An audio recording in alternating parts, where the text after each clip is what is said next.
Hello everyone, मैं प्रदीप कुमार आगाज IAS institute के यूट्यूब चैनल पर आप सभी का स्वागत करता हूं। तो आइए आज के इस वीडियो में हम लोग बात करने वाले हैं शासन व्यवस्था। शासन व्यवस्था से रिलेटेड आज के यूपीएससी के लिए आज के जितने भी मोस्ट इम्पॉर्टेंट टॉपिक हैं हम आप लोगों के लिए लेकर आए हैं। तो चलिए देखते हैं। तो देखिए, प्रीलिम्स के लिए जो टॉपिक है वो स्वच्छ वायु सर्वेक्षण 2023 है और स्वच्छ वायु सर्वेक्षण केंद्रीय प्रदूषण नियंत्रण बोर्ड सीपीसीबी और नीले आसमान के लिए स्वच्छ वायु अंतर्राष्ट्रीय दिवस है और राष्ट्रीय स्वच्छ वायु कार्यक्रम एनसीएपी और स्वच्छ वायु सुनिश्चित करने की पहल PM 2.5 और PM 10 और NAAQS वायु प्रदूषण और मेंस के लिए जो टॉपिक है वो है वायु प्रदूषण की समस्या और इससे निपटने के लिए सरकारी पहल। तो चलिए हम यूपीएससी के प्रीलिम्स और मेंस के इन सभी टॉपिक के बारे में पूरे विस्तार से चर्चा करते हैं।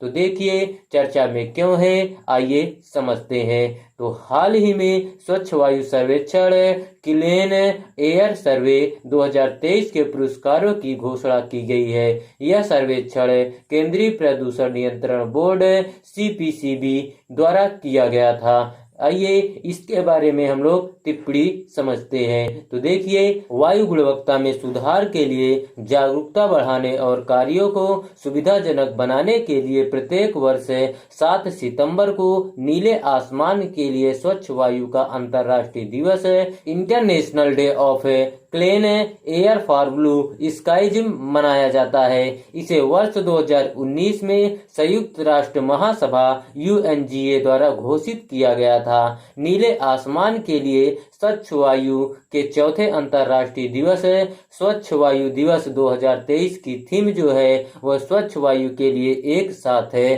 टुगेदर फॉर क्लीन एयर है। तो चलिए अब हम लोग SVS 2023 के संदर्भ में मुख्य निष्कर्ष के बारे में जानते हैं। सबसे पहले हम लोग इसका परिचय जानते हैं। तो देखिए, स्वच्छ वायु सर्वेक्षण SVS पर्यावरण, वन और जलवायु परिवर्तन मंत्रालय MOEFCC द्वारा वायु गुणवत्ता के आधार पर शहरों को रैंक प्रदान करने और 131 गैर प्राप्ति शहरों में शहर कार्य योजना NCAP के तहत अनुमोदित गतिविधियों के कार्यान्वयन के लिए एक नई पहल है। यदि शहर 5 वर्ष की अवधि में लगातार PM 10 या NO2 के लिए NAAQS शर्तों को पूरा नहीं करते हैं तो उन्हें गैर प्राप्ति घोषित कर दिया जाता है। शहरों का वर्गीकरण 2011 की जनसंख्या जनगणना के आधार पर किया गया है।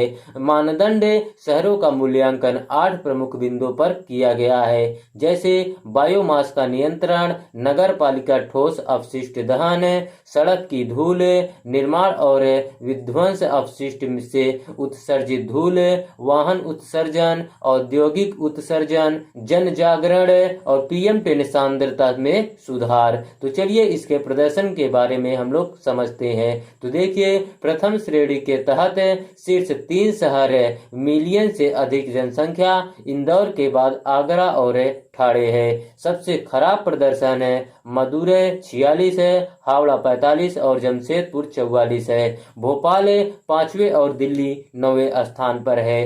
दक्षिण श्रेणी के अंतर्गत शीर्ष 3 शहर 3 से 10 लाख जनसंख्या, अमरावती के बाद मुरादाबाद और गुंटूर है। सबसे खराब प्रदर्शन जम्मू 38 है, गुवाहाटी 37 है और जालंधर 36 है। तृतीय श्रेणी के अंतर्गत शीर्ष 3 शहर 3 लाख जनसंख्या, परवाणु के बाद काला अम्ब और अंगुल का स्थान है। सबसे खराब प्रदर्शन कोहिमा 39 है। तो आइए अब इसकी तुलना के बारे में समझते हैं। तो देखिए, SVS 2022 में पहले 3 स्थान उत्तर प्रदेश के शहरों मिलियन प्लस श्रेणी लखनऊ 1, प्रयागराज 2 और वाराणसी 3 के थे। इसे वर्ष तीनों शहरों के निम्न रैंकिंग दी गई है।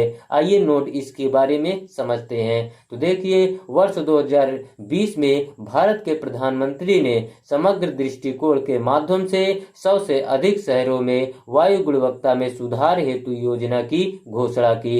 इस संदर्भ में MOEFCC वर्ष 2019 में भारत में शहर और क्षेत्रीय स्तर पर वायु प्रदूषण के स्तर को कम करने के लिए कार्यों की रूपरेखा तैयार करते हुए एक राष्ट्रीय स्तर की रणनीति के रूप में राष्ट्रीय स्वच्छ वायु कार्यक्रम NCAP लागू कर रहा है। तो चलिए अब हम लोग राष्ट्रीय स्वच्छ वायु कार्यक्रम NCAP के बारे में जानते हैं। सबसे पहले हम लोग इसका परिचय जानते हैं। तो देखिए, राष्ट्रीय स्वच्छ वायु कार्यक्रम NCAP का उद्देश्य सभी हितधारकों को शामिल करके और आवश्यक कार्रवाई सुनिश्चित कर वायु प्रदूषण को व्यवस्थित रूप से संबोधित करना है। NCAP के तहत शहर विशिष्ट कार्य योजनाओं के कार्यान्वयन के लिए 131 शहरों की पहचान की गई है। आइए इसके लक्ष्य के बारे में हम लोग जानते हैं। तो देखिए, समयबद्ध कमी के लक्ष्य के साथ वायु गुणवत्ता प्रबंधन के लिए एक राष्ट्रीय ढांचा तैयार करने का यह देश में पहला प्रयास है। इसका लक्ष्य अगले 5 वर्षों की तुलना के लिए आधार वर्ष 2017 में मोटे PM10 और महीन कणों PM2.5 की सांद्रता से कम 20% की कमी करना है। आइए इसकी निगरानी के बारे में जानते हैं। तो देखिए, MOEFCC द्वारा प्राण पोर्टल की लॉन्च किया गया है। NCAP के कार्यान्वयन की निगरानी करना और शहरों की कार्य योजनाओं और कार्यान्वयन की स्थिति की निगरानी करना, शहरों द्वारा अपनाई गई सर्वोत्तम प्रथाओं को दूसरे के अनुकरण के लिए साझा करना। तो चलिए अब हम लोग स्वच्छ वायु सुनिश्चित करने हेतु अन्य पहल के बारे में जान लेते हैं। तो देखिए, वायु प्रदूषण की रोकथाम और नियंत्रण अधिनियम 1981 और दिल्ली NCR के लिए वायु गुणवत्ता प्रबंधन हेतु वैधानिक आयोग और graded response action plan Delhi प्रदूषणकर्ता द्वारा भुगतान का सिद्धांत और स्मॉग टावर BS6 वाहन और वायु गुणवत्ता और मौसम पूर्वानुमान एवं अनुसंधान प्रणाली और वायु गुणवत्ता की निगरानी हेतु डैशबोर्ड। तो आज का वीडियो यहीं पर समाप्त होता है। तो चलिए, अगर आप लोगों को इसका PDF चाहिए तो इसका PDF आप लोगों को टेलीग्राम चैनल पर दे दिया जाएगा। टेलीग्राम चैनल का नाम है आगाज IAS इंस्टीट्यूट और टेलीग्राम चैनल का लिंक हम इस वीडियो के डिस्क्रिप्शन में भी दे देंगे। आप यहाँ से भी जाकर टेलीग्राम चैनल को ज्वाइन कर सकते हैं और PDF डाउनलोड कर सकते हैं। धन्यवाद।